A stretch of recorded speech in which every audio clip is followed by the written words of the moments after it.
to this week's episode of Plants with Patrick. Today we're going to be talking about cats. Is this a cat? No one knows.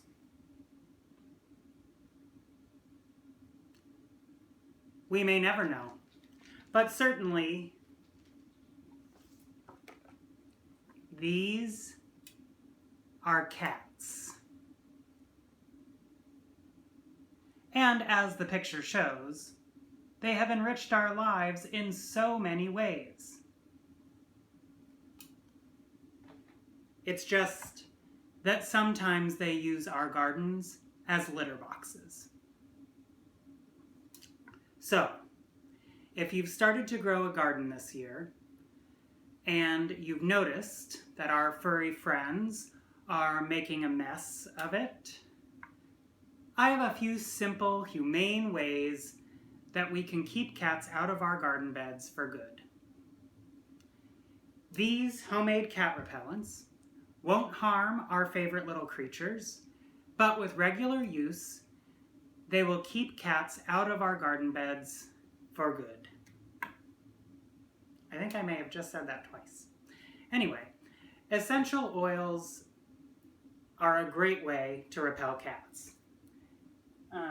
Let's see, I've got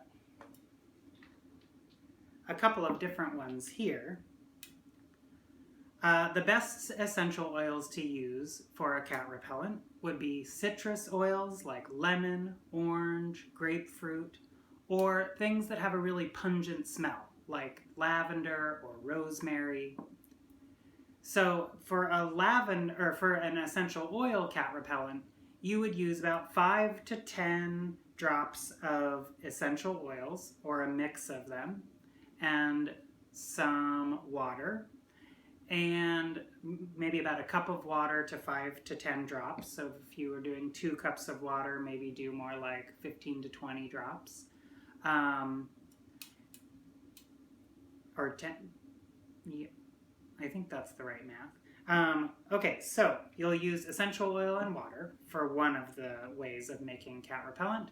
There's another way that uses 1 part vinegar, like apple cider vinegar or white vinegar, 1 part hand soap, and 1 part water. So I have the water up here. The 3 of those things that makes a really effective cat repellent. And the thing is, cats don't like things that smell kind of pungent, and so they'll just stay away. None of these things will poison a cat. Okay, so then, and the hand soap simply works to help it attach to the surfaces that you spray it on. So there's another way of making cat repellent that uses citronella essential oil, and you'd put 20 drops of citronella oil for every 3/4 cup of water. And then I'm going to show you today how to make my own special version of these things. So I like to use a lot of dry spices in my cat repellent. I like, some ones that I like to use are mustard, ground cinnamon, garlic powder,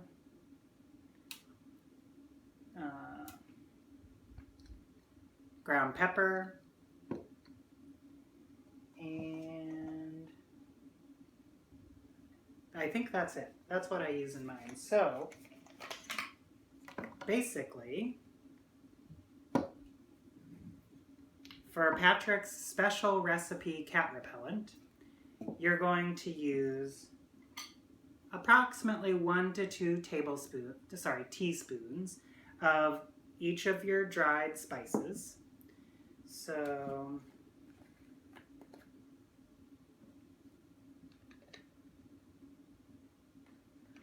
I'm going to put some cinnamon in here.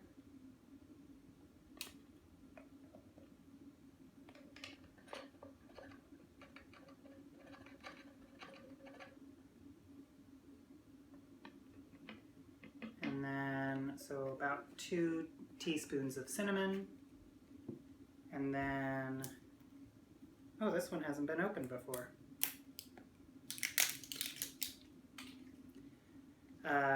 Same thing with the mustard powder.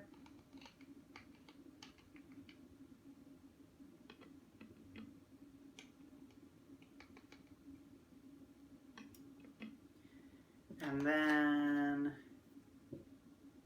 same thing with some garlic powder, except you don't really need as much garlic powder. It's pretty potent, so I would maybe just do like a half a teaspoon or a quarter of a teaspoon of garlic.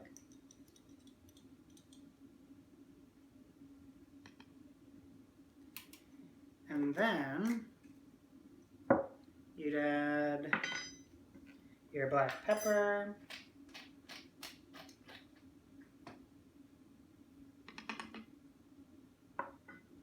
and 2 teaspoons of black pepper.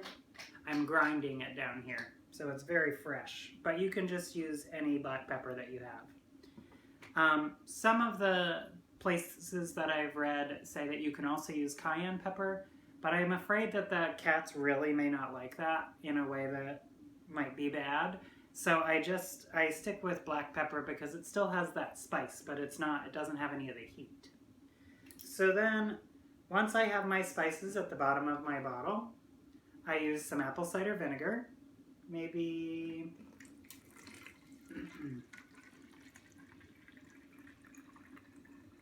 I might do about half my bottle with apple cider vinegar, and then, or even just a little less than half, and then fill it up with water. None of the ratios are super important, just as long as it smells like something and it will keep the cat away. And then I usually finish it off with a few drops of dish soap, maybe 2 little squeezes of that, and then I put my top on and I shake it up really good. Ooh, this is making a mess. Don't tell my roommates. Okay, there's spices all over the floor, and I've just gotten cat repellent all over the house. Okay, so once that is good and mixed up, you just have to spray it around the perimeter of your beds 2 to 3 times a week. So I would say make sure that the weather is dry. You don't want to put it on when it's raining, because then it will just wash away. And then I would apply it 2 to 3 times a week, and once it's dry after it's rained, I would make sure that I do it after that too, because the rain will wash this away. It's definitely not a permanent fix. But if you stay on top of it and you just spray around the perimeter of your beds, like if you're using a wooden box bed, maybe you'll just do it on that wooden edge right around the plants, and you stay on top of it, the cats will stop using your beds as litter boxes. They won't be hurt in any way, and then you can just cuddle with the cats instead of having a hard time with them. So good luck. Here's to a cat-free garden and a life full of furry friends.